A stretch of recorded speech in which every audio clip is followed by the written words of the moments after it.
कहानी का 9 नंबर का भाग हम देखेंगे। नूह का जहाज। नूह के जहाज के बारे में हम जानकारी देखेंगे। नूह की एक पत्नी और 3 बेटे थे। नूह के बेटों के नाम शेम, हाम और एपेत था। नूह के तीनों बेटों की एक एक पत्नी थी। कुल मिलाकर नूह के परिवार में 8 सदस्य थे। परमेश्वर ने नूह को अब एक काम दिया जो बहुत अजीब था। वो क्या था?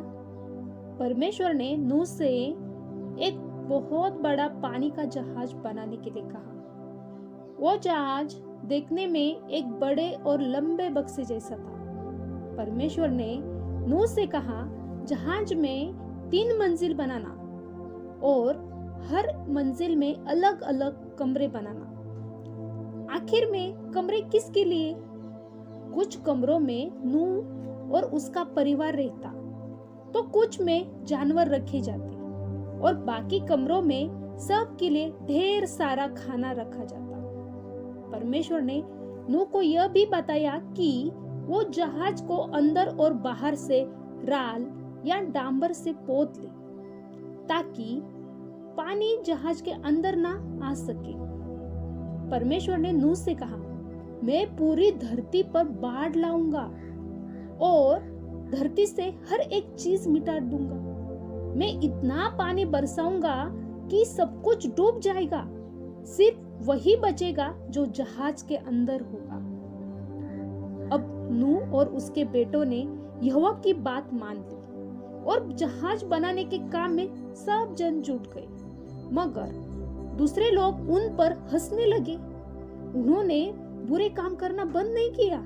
जब नूह ने उन्हें बताया कि परमेश्वर सारी सृष्टि पर बाढ़ लाकर सबको खत्म करने जा रहा है, तो किसी ने नूह की बात को सच नहीं मानी। नूह और उसके परिवार को बहुत बड़ा जहाज बनाना था, इसलिए कि इस काम में उन्हें कोई बहुत साल लग गए।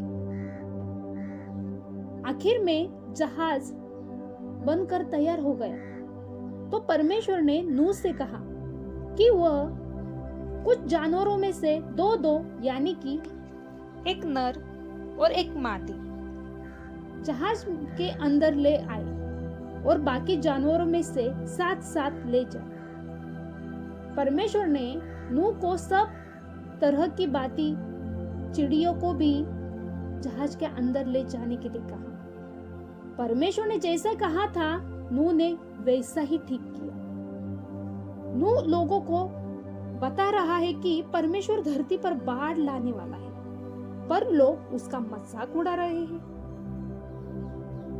यह सब करने के बाद नूह और उसका परिवार भी जहाज के अंदर चला गया। फिर परमेश्वर ने जहाज का दरवाजा बंद करने के लिए कहा। अब नूह और उसका परिवार जहाज के अंदर इंतजार करने लगा कि कब बाढ़ आएगी। सोचिए, आप भी उसके साथ जहाज में बैठे इंतजार कर रहे हैं। क्या परमेश्वर की बात सच निकलेगी?